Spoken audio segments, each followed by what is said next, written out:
Donnie and Dolly. The team is supported by ableauctions.ca. Closing your business? We can help. Tuesday, and as mentioned, all of our guests, including Craig Button, TSN Scouting Director, standing by, brought to you by the Whistler Golf Club. Delaney's OK Tire and Langley inbox, just before we get to Craig. All sorts of suggestions now that we brought it up. Oh, yeah. Songs Appropriate going into the NHL trade deadline. Johnny Paycheck, take this job and shove it. Oh, yeah. That's from Dwight. Yeah, another good one is Michael Jackson, Beat It. Oh, that's good too. Yeah.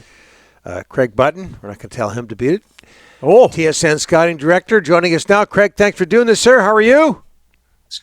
Yeah, Rick, I'm good. Yeah, Rick, trust me, there's some teams that would love to sing Beat It to some of their players.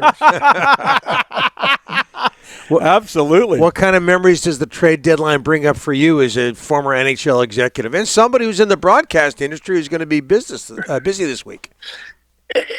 It's fun. Like, it was always fun because at this time of the year, you're trying to improve your team. Now, there's different situations for whatever team you may be with. You know, you're either trying to take an opportunity to improve your team for the future, but that future could be longer term or it could be immediate. And that's the Stanley Cup playoffs, trying to get into the playoffs, or in some cases, just trying to work to make your team better on a going forward basis. The other thing that I think that I think is always important to remind everybody at this time of the year is that so many seeds are planted here at the deadline.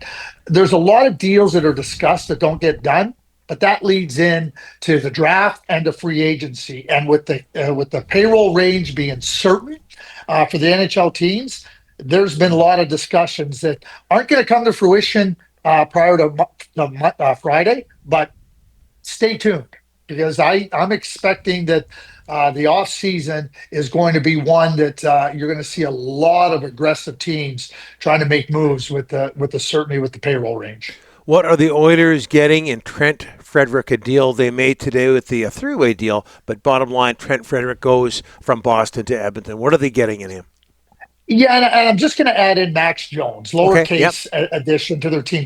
But Trent Frederic, I mean, we talk about the playoffs. It's hard, and one of the comments that I always bring forth is the playoffs are about who can go the hardest, the longest, and you need depth. You need hard players. Trent Frederic is a hard player.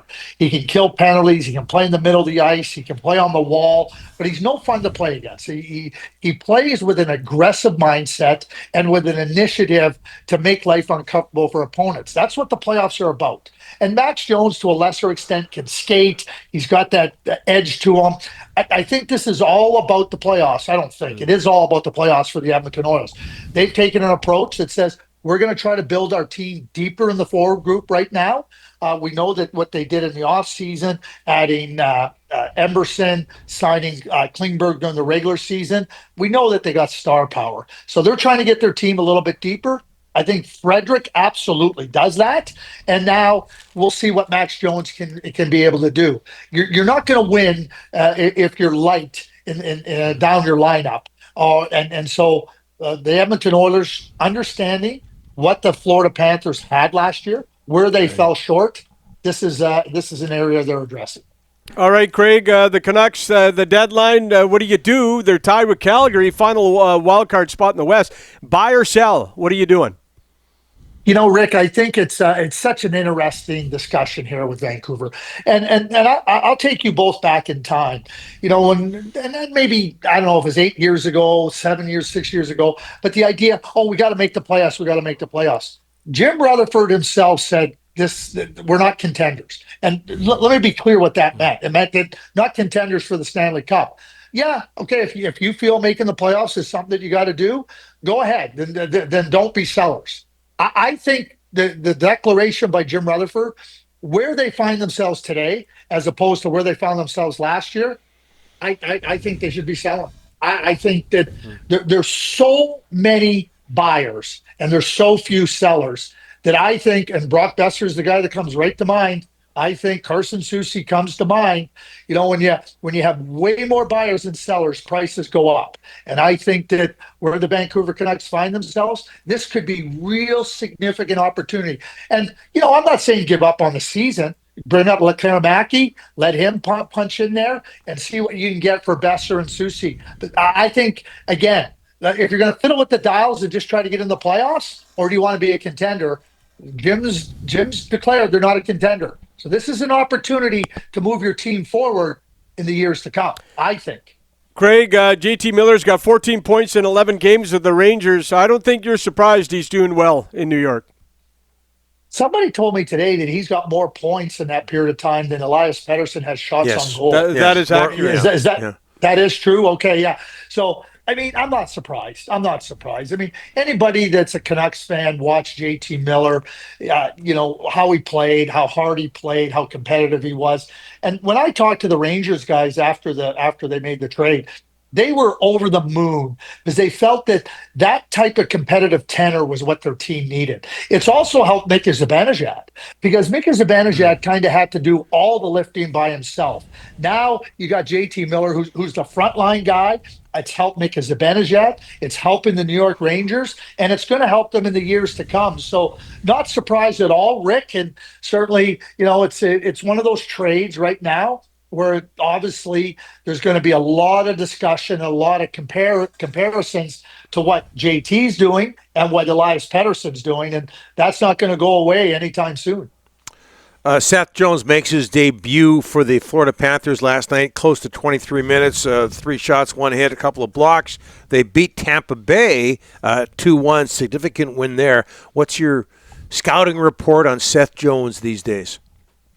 Well, these days, good players that end up in bad situations, it's hard for them to be good players. And that's what Seth Jones was in Chicago.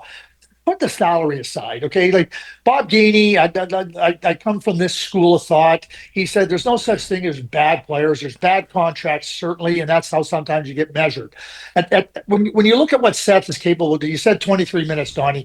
He can play those big minutes. He can play those hard minutes. I look at the blue line for the Florida Panthers. You got Forsling, you got Ekblad, you got Mikola, now you got Seth Jones. Big, rangy, heavy, hard, play the minutes, play against the other team's top players. I think this positioned the Florida Panthers really, really well going forward with respect to trying to contend for another Stanley Cup. And they're picking up the salary. He's a $7 million a year player now for the 5 years after this. Yep. I think Seth is going to fit in fantastic for the Florida Panthers. He doesn't have to be the only defenseman, the frontline defenseman. He can just go in and play. And I think that Bill Zito showed being big, being bold, and being beautiful helps your team move forward. And that's exactly what Bill demonstrated with this trade. I thought you were describing yourself there for a second, Craig. Yeah, close. Well, I might be bold. I'm not big, and I certainly ain't beautiful, guys. I don't know about that, buddy. Come on. We'll talk to you next week after the deadline. Yeah, we will. Hey, quick question. Yes. So you asked me about buyers or sellers. What do you guys think? I want to hear what you guys think. Well, I've been going on for a long time about having them I want them to have a focus as opposed to let's get into the playoffs and get a couple of home dates. I'd rather see them. I know it's a crazy word around here. I'd rather see them rebuild. Craig, they haven't done it in 50-plus years. Try something different. That's me. Well, Craig, I'm looking at the owner here. He likes playoff revenue. They want to win. They want to get in the playoffs.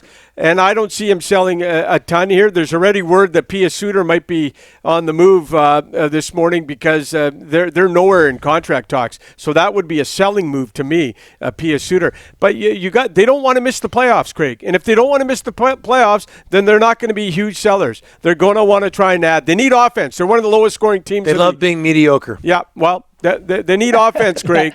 Yeah, so I'm looking at the owner and management. They want to make the playoffs. They need a big, bold, and beautiful move, Craig. Yeah. Oh, Donnie, I'm going to use your term now for the next few days. Focus. Focus on what can make you a contender. I love that phrase. So I'm going to give you all the credit.